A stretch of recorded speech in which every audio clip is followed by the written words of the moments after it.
isn't just a logo, it's a mindset. A holistic approach shaping identities, experiences, and leadership at every level. Welcome to Brandstalk with your host Brigitte Bakowski, where excellence meets purpose. We share insights and lessons to inspire and elevate. Let's dive in. My guest today is Helena Demuynck. Helena is a passionate advocate for women's empowerment who has dedicated her career to helping high-achieving female executives and entrepreneurs break free from limitations and unlock their true potential.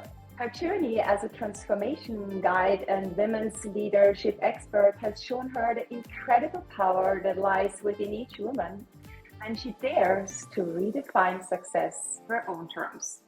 Through immersive coaching programs, transformative retreats, and dynamic keynote presentations, Helena equips female leaders with the tools to navigate the complexities of modern leadership confidently.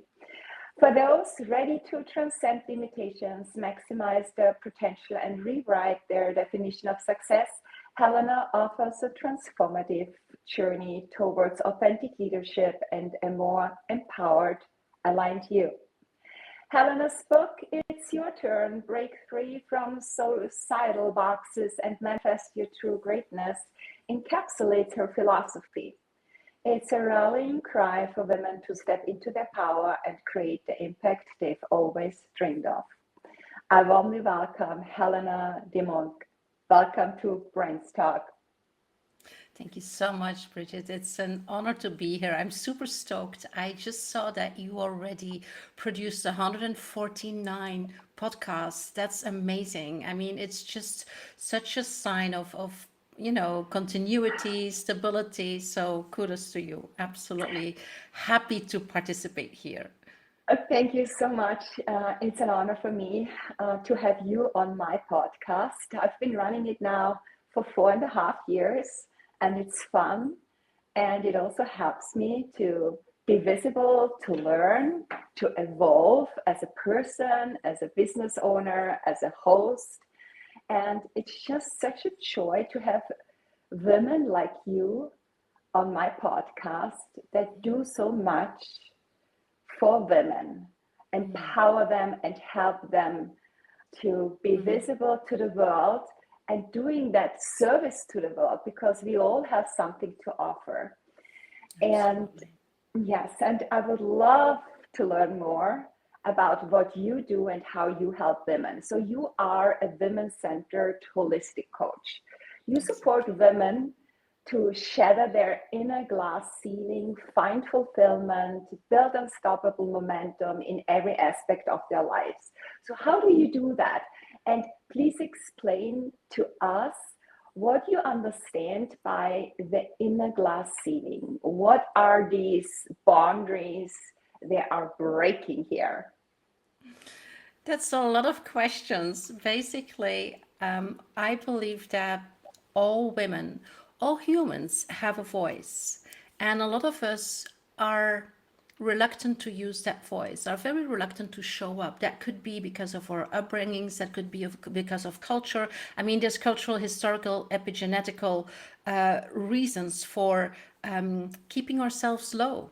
Especially women have that. We were trained to be nice, to be kind, to take care of things, not to be confrontational, not to be conflictuous, not to, speak our truth, just, keep everything easy. And so a lot of us who have a lot to share, a lot to learn, they just don't show up because they don't know how, because they're afraid of judgment, because they're afraid of their own inner critic. And so when you ask, what is this inner glass ceiling? That's basically the ceiling that we put on. Because we're talking, especially in professional life, we're talking a lot about the glass ceiling. In order to get promoted, it's like, at a certain stage, it's finished. But that is something that is put there by the system, by society, by culture, by corporate. But we also have an inner glass ceiling. And the easiest way to think of that is our inner critic. I'm not good enough. I'm not smart enough. Nobody will help me. Nobody is waiting for my book. Nobody is interested in my podcast. People will think I don't look fine. People will think I don't, I'm not beautiful. I shouldn't be on video. I shouldn't be on camera, etc. I mean, I can go on, and please, if you or your listeners recognize that, probably you recognize a lot of them, and there's a lot more that I didn't mention yet. So we have this inner glass ceiling, this inner belief system that keeps us from doing things, that is basically also guiding our choices and our decisions, right?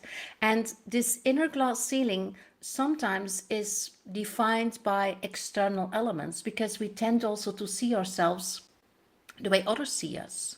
Yeah. When somebody says to you, you talk too much, or you're too loud, or you will never be able to do that. That's how somebody else sees that. And we take that. And I have a very good mantra, and that is, don't take anything personal.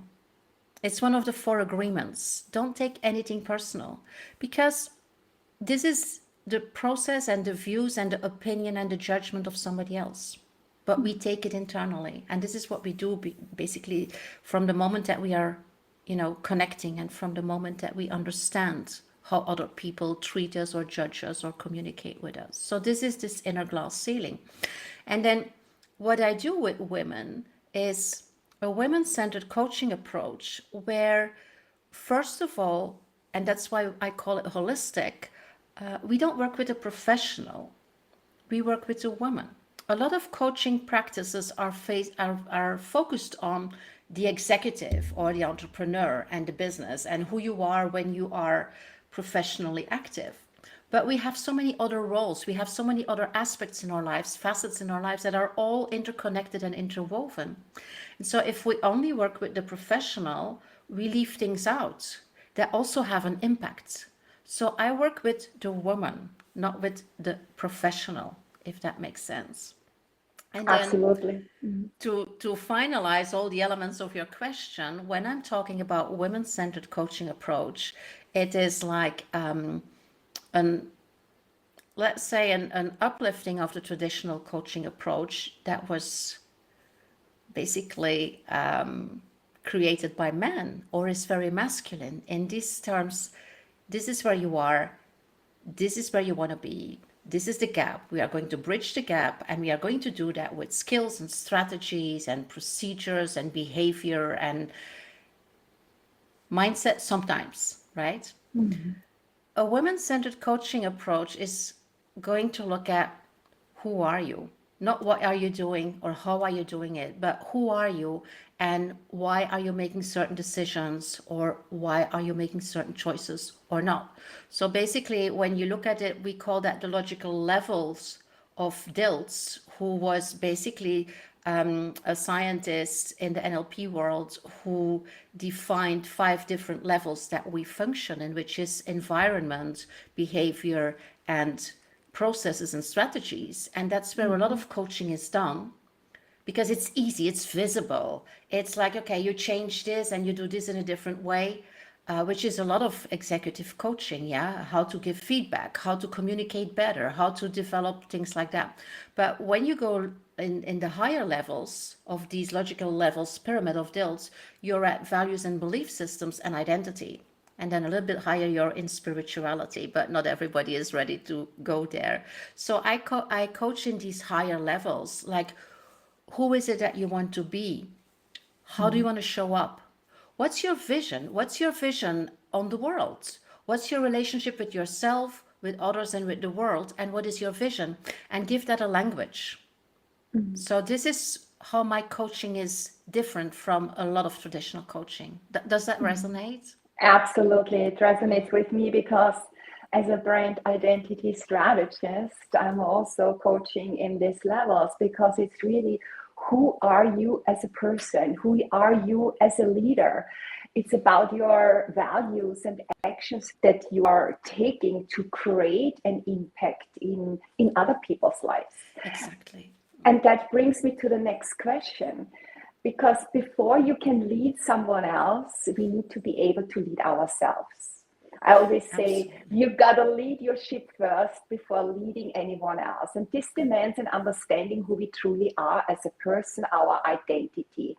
And this is the prerequisite for enabling a strong, authentic presence as a person, as a leader in whatever capacity we are.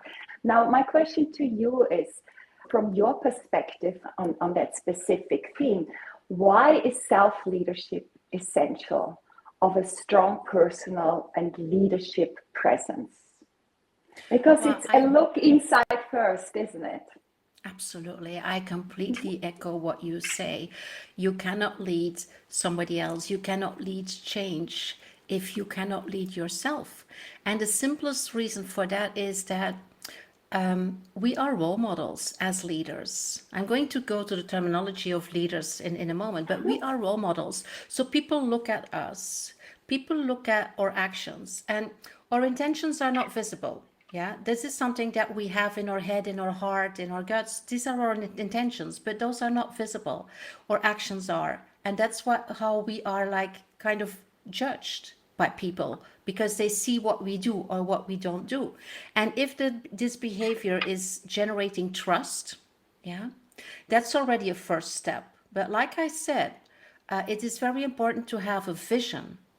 And that vision also is like my vision on my role, my vision on my mission in this organization, or my vision on my mission as a mother, or as a partner, or as a human being.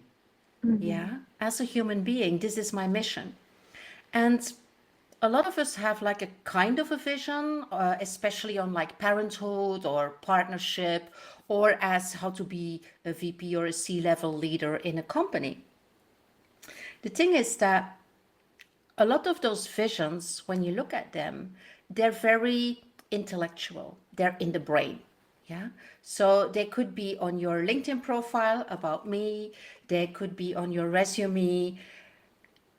And sometimes people also can express that vision, but it's very intellectual. And something I also Mm-hmm. do with women, with my clients, is make that vision and make that narrative, make that story coming from your heart and make it connecting with other people because it's Mm-hmm. that connection that will help you to lead change, to lead disruption, to lead in very uncertain and uncomfortable times, which is like where we are right now.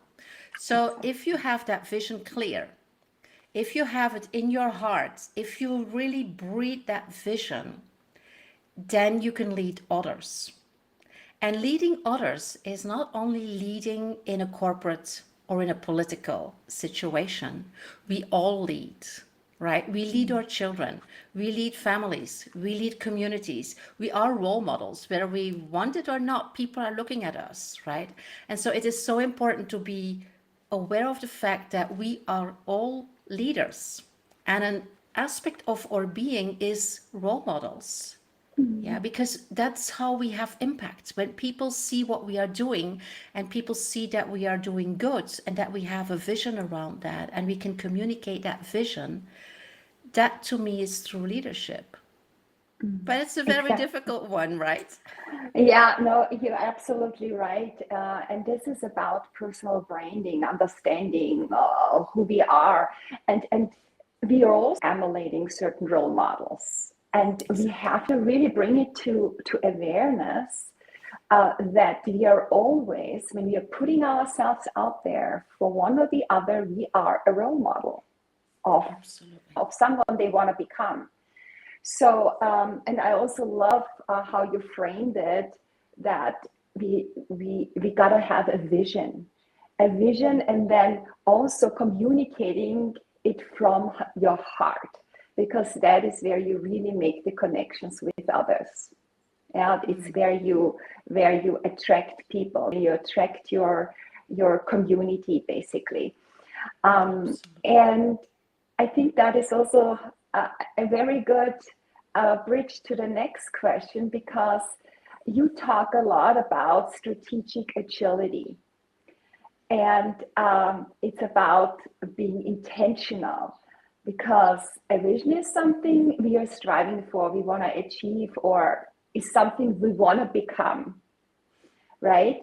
So how does that relate to leadership branding? Leadership branding in a sense of what do we want to stand for? How do we want to be remembered? And how do we want to inspire and lead others authentically? How does that being intentional, even if it comes from the heart, yeah? What role does strategic agility play? Strategic agility is, in my definition and the way that I work with it with women, is the next level of resilience. We all have read and heard about resilience building, how important it is to be able to bounce back and to, to get up again and continue. And even, I mean, it's not only going straight if life throws us curveballs, it's also going around things like that. For me, strategic agility is being aware of where you want to be, who you want to become, right? It is about having that future version of yourself very clearly in your mind, in your heart, and understanding what it is that you need to develop in order to get there. And understanding that you might have to, deal with setbacks. You might have to deal with failure. You might have to deal with unexpected things. You have to deal with life, right?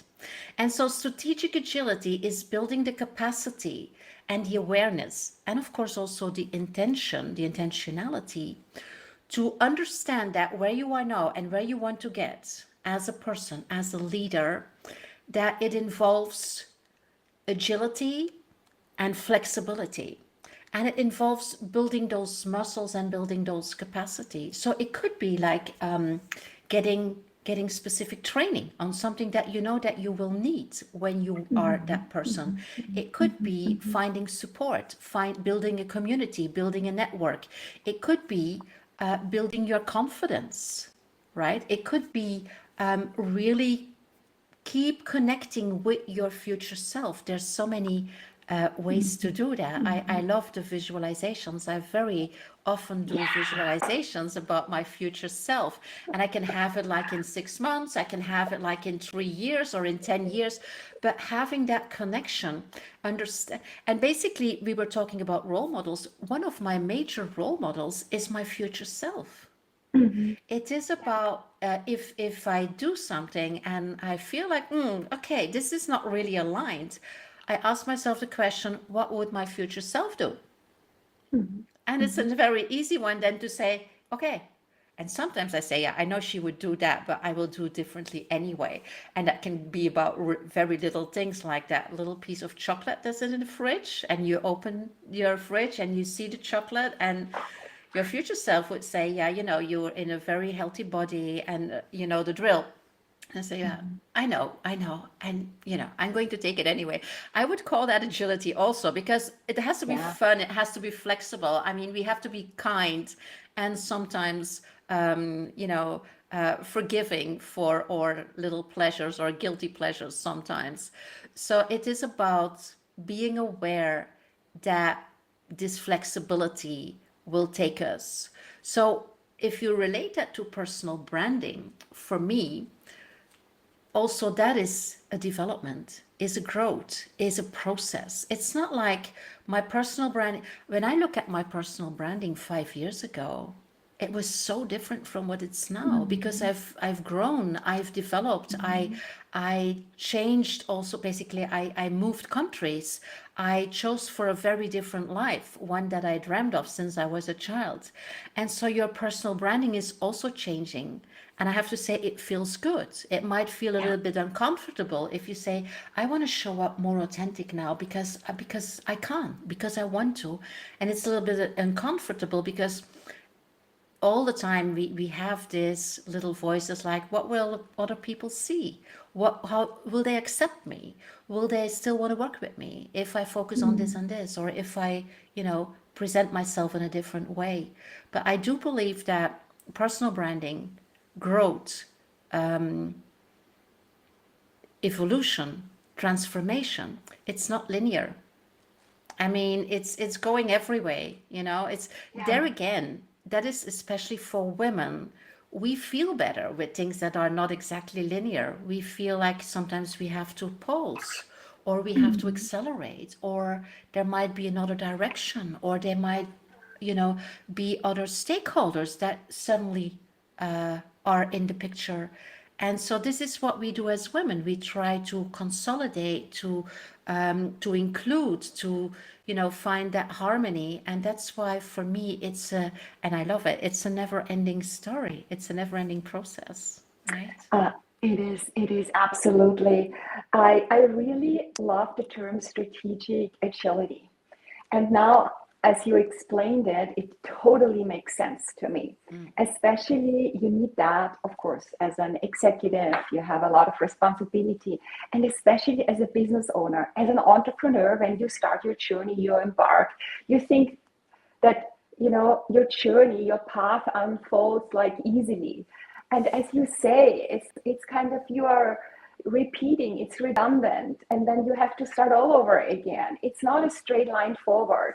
And to have that, when you have setbacks, when you think you're failing, which is actually a crucial experience that catapults you forward, because there's a lot of learning in it. It's good to have that, what we always call being resilient. Yeah, but I think this is another term that really expresses it very properly, and to connecting ourselves with our future self. And I think it's a teacher, it's a guide, it's a master, it's our inner wisdom. We just need to take the time to go within us.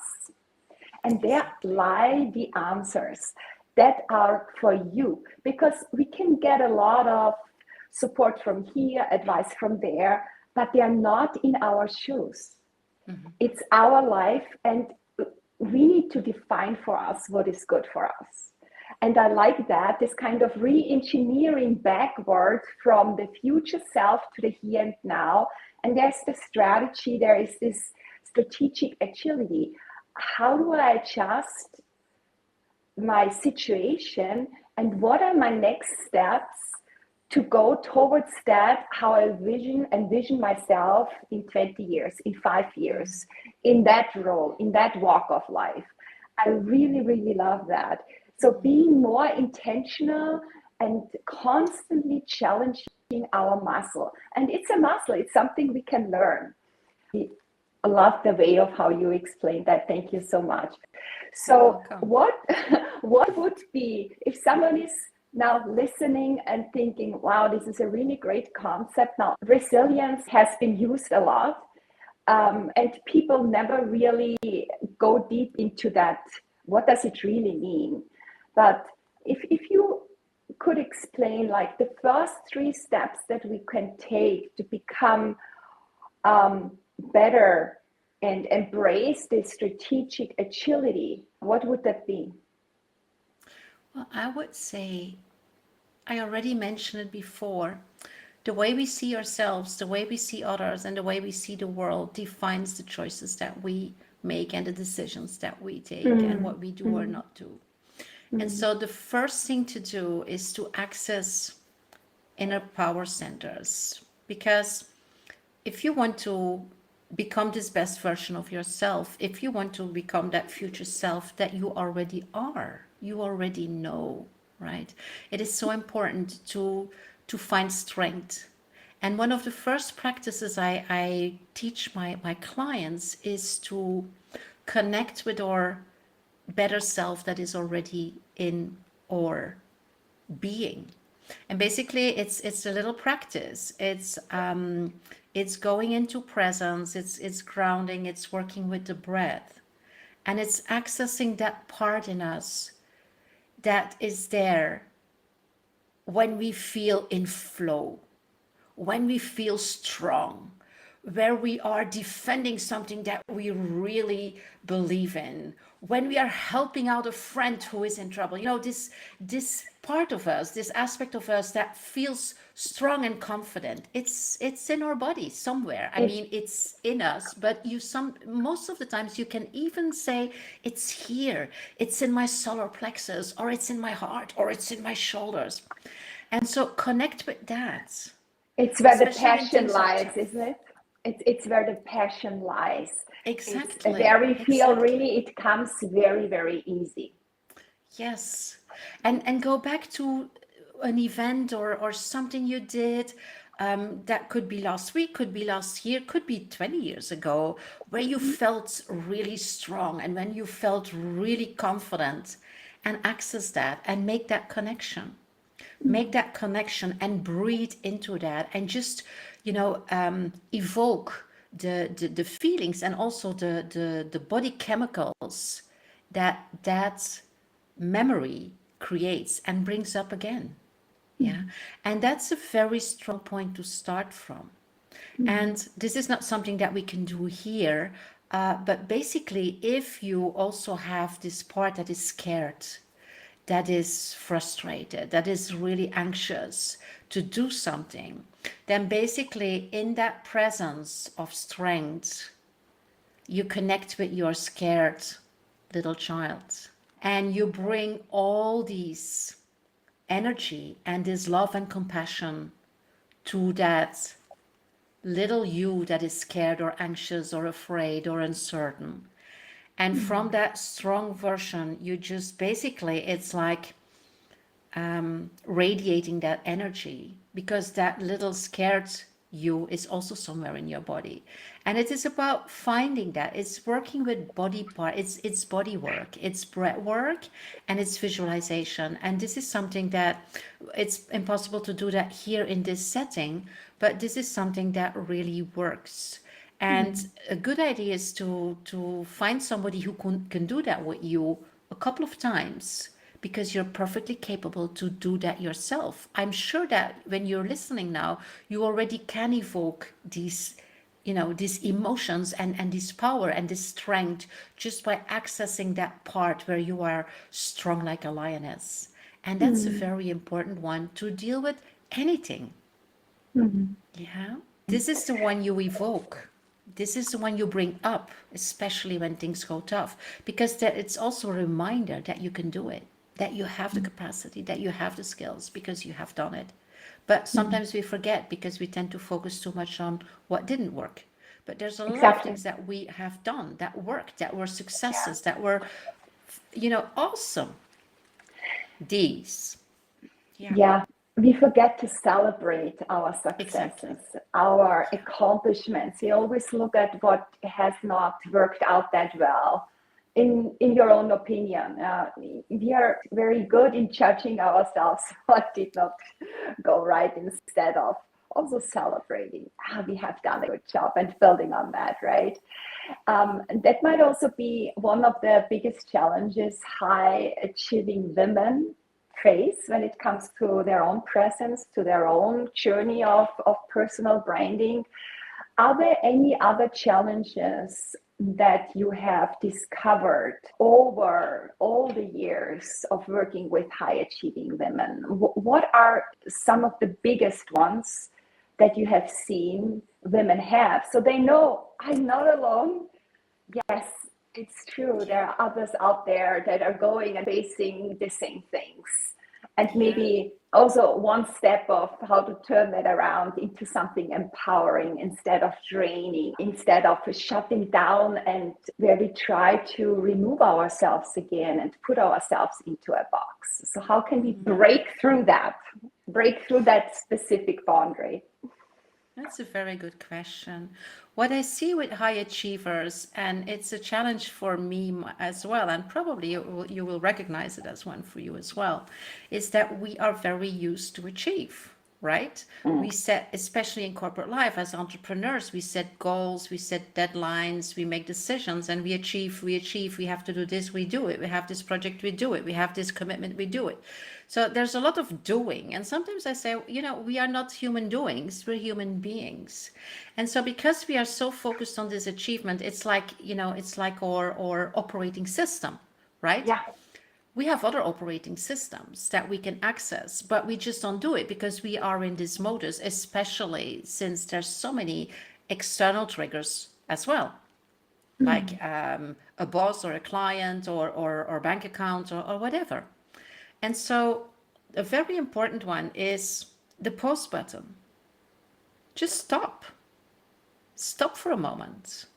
It's not like we always have to achieve sometimes. Sometimes I have clients, high achievers, and they come on a retreat with me for 4 or 5 days and they don't stop.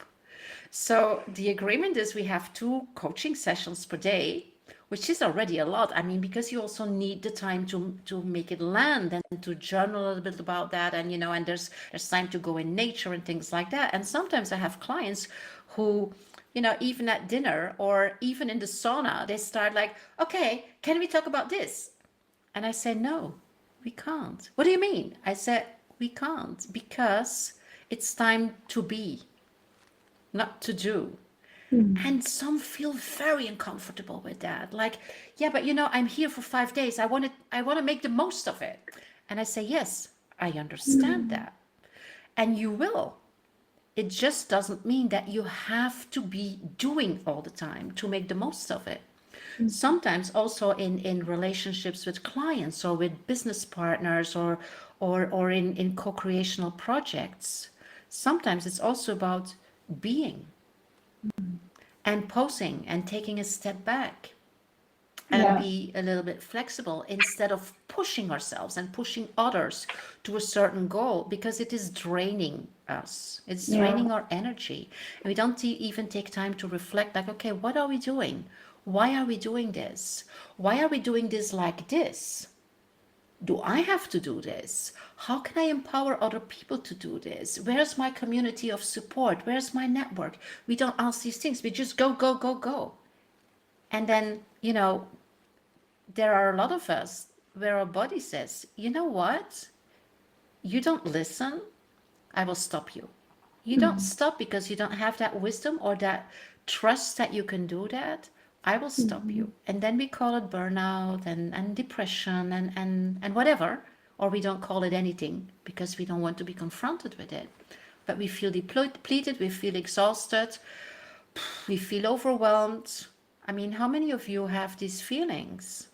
A lot, because we are high achievers and we always continue.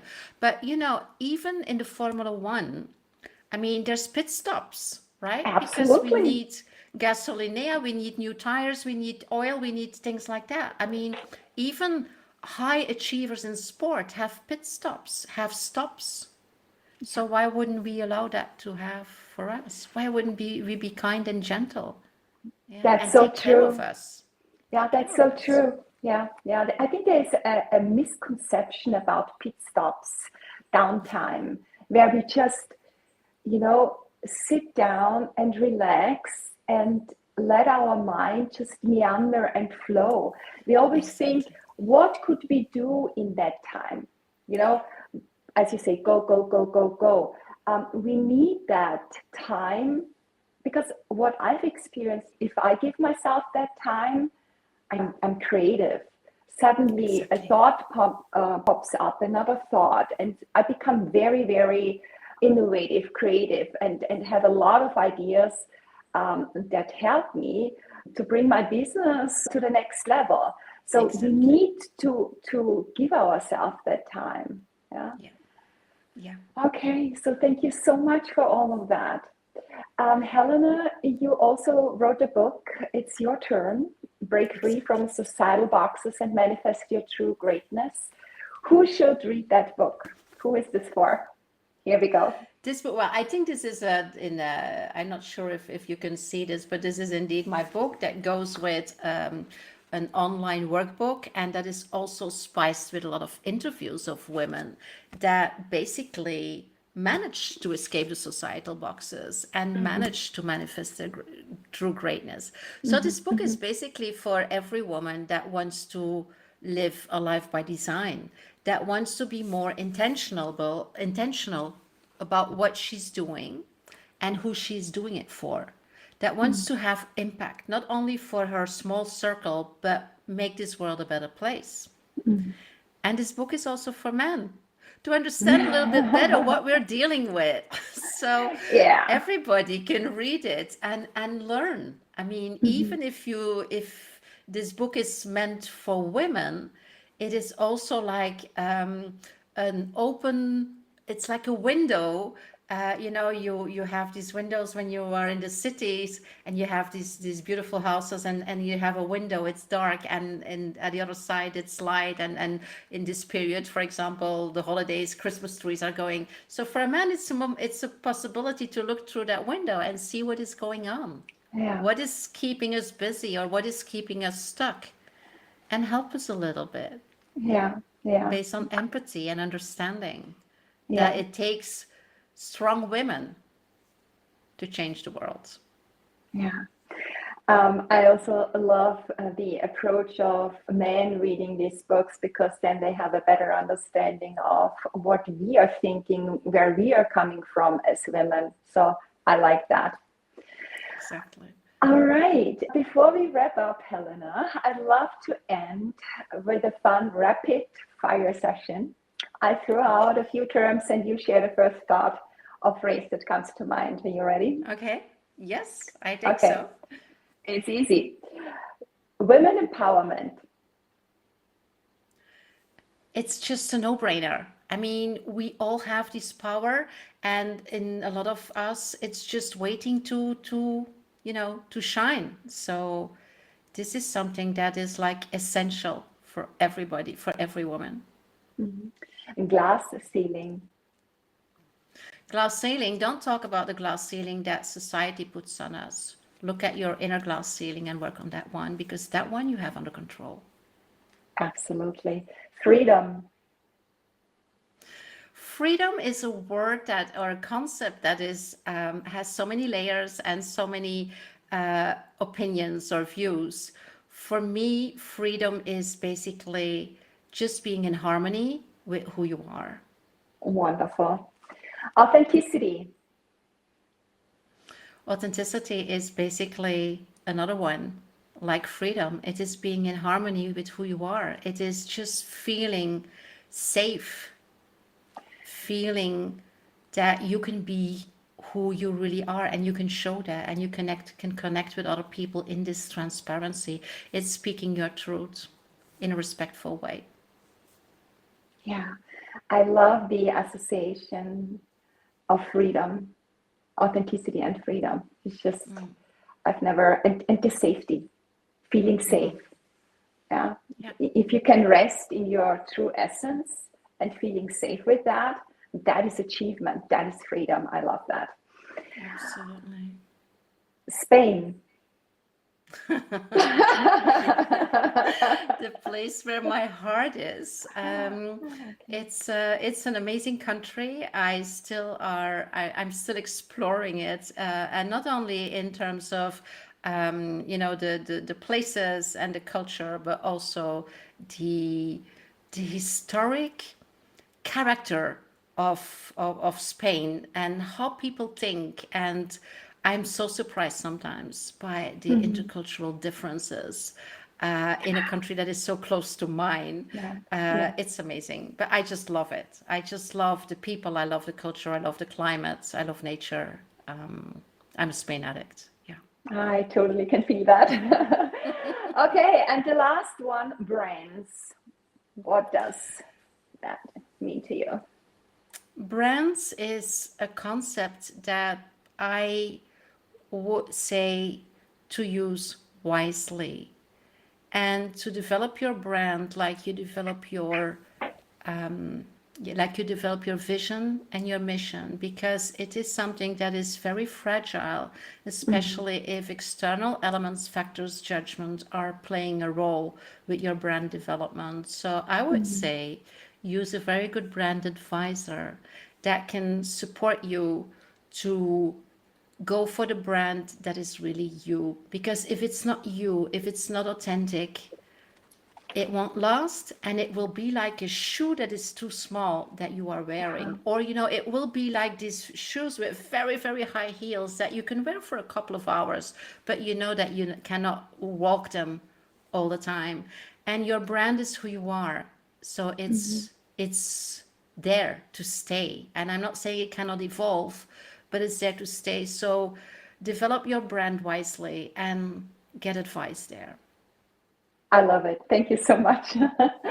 Yeah, I've never had someone expressing it in these terms of high heels and shoes, but it's a great metaphor for explaining that it has to be you. Yeah, it has to be you. Exactly. Helena, where can listeners find you and get in touch with you? The easiest way to get in touch with me is via my LinkedIn profile. Just go for Helena Demuynck and you will find me with all the information, other contact information, things that you can get from me. I do a lot of masterclasses and live events that is just, bringing you on my own or with amazing co-hosts or guests, tons of learnings and teachings that can help you to grow in your future self. So LinkedIn is the best way to connect with me. Thank you. Thank you so much, Helena. It was such a pleasure having you on Brandstalk today, talking about the keys to women leadership branding success. Thank you so much. You're so welcome, and thank you for having me. It was an amazing conversation. The energy was everywhere. So thank you also for, providing this space. Thank you so much. Thank you. If you enjoyed this episode, hit follow on your favorite app, share it with your network, and leave a quick review. Stay tuned for the next episode and keep shining.